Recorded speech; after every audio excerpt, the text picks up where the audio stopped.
Çok sevinçli. Mete İbrahim düşüşen Karabağ'ın işgal altındaydı. Bizim bütün evlerimiz tekrardan topraklarımızı düşmanlardan azat etmişiz. Zafer kazanacak.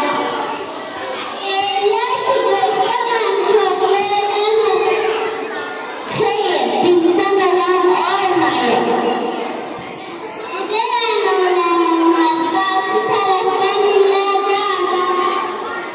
Bizim şehidimiz olur, gazimiz olur, kahramanımız olur. Ama aramız olmaz.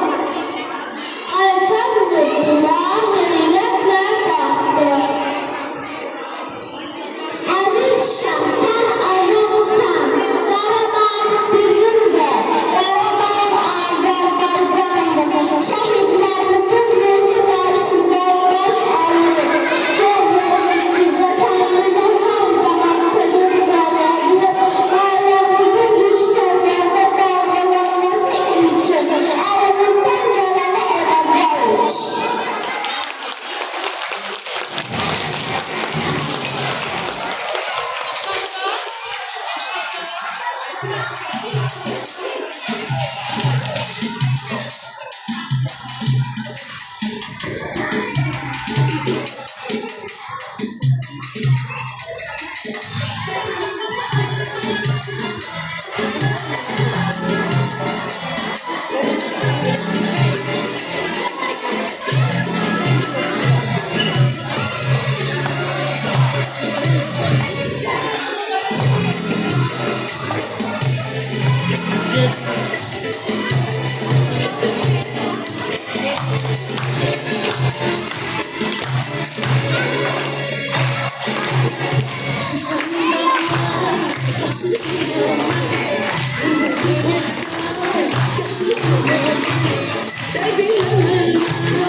Derdin